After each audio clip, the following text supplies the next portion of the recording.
नमस्कार. आपण ऐकत आहात श्री ब्रह्मचैतन्य महाराज गोंदवलेकर यांची प्रवचने. वाचन स्वर अनुपमा संकेत. स्वतःला सुधारण्याचा प्रयत्न करावा. वास्तविक काही न करणे, आपण काही करतो आहोत किंवा आपल्याला काही करायचे आहे असे न वाटणे हाच परमार्थ. देहाने मनाने एकसारखी चळवळ करायची आपल्याला सवय लागली आहे. देहाला स्वस्थ बसवायला लावणे कठीण, मनाला स्वस्थ बसायला लावणे हे त्यापेक्षाही कठीण, आणि देहाने कर्म करीत असताना मनाला स्वस्थ बसवणे हे अत्यंत कठीण. मनाला खरे म्हणजे स्वास्थ्य हवे, पण ते मिळवण्याकरिता साधन म्हणजे प्रयत्न करणे जरूर आहे. मनाचे स्वास्थ्य बिघडायला कारणे 3. 1. आपल्या इच्छेविरुद्ध गोष्ट होणे. 2.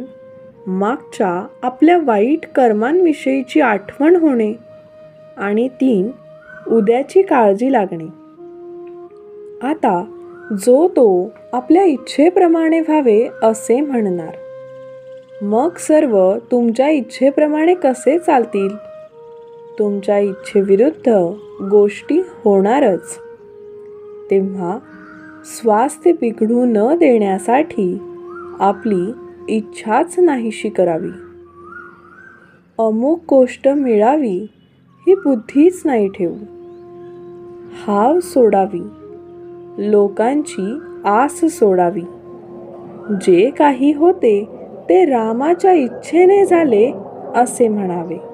प्रत्येक गोष्ट रामाने केली म्हणणे म्हणजे अखंड भगवंताच्या अनुसंधानात राहणे.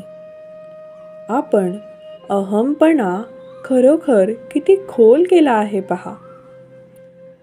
समोर दिसत असलेल्या गोष्टीकडे बेमालूम डोळेझाक करून आपण आपल्या दोषांचे खापर बिनदिक्कत दुसऱ्यावर फोडायला तयार होतो.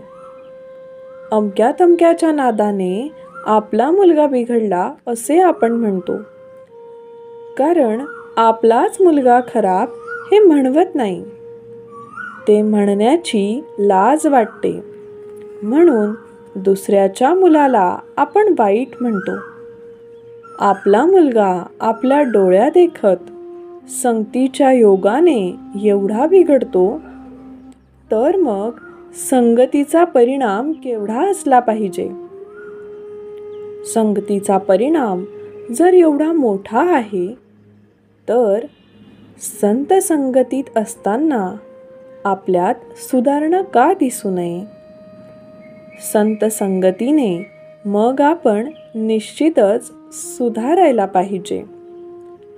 पण तसे तर दिसत नाही, मग नडते कुठे? याचे मुख्य कारण म्हणजे आपण स्वतःला सुधारण्याचा प्रयत्नच करीत नाही. आपल्याला सर्व समजते, परंतु प्रयत्न करायला नको. वासनेच्या जाळ्यातून बाहेर पडण्याचा आपण प्रयत्नच करीत नाही. त्यामुळे वासनेतच आपण जन्माला येतो आणि वासनेतच आपला अंत होतो. याकरिता एकच खात्रीचा उपाय आहे, आणि तो म्हणजे भगवंताला अनन्य भावाने शरण जाणे. रामा, तुझ्या वाचून माझी यातून सुटका नाही. तू ठेवशील त्यात मी आनंद मानीन.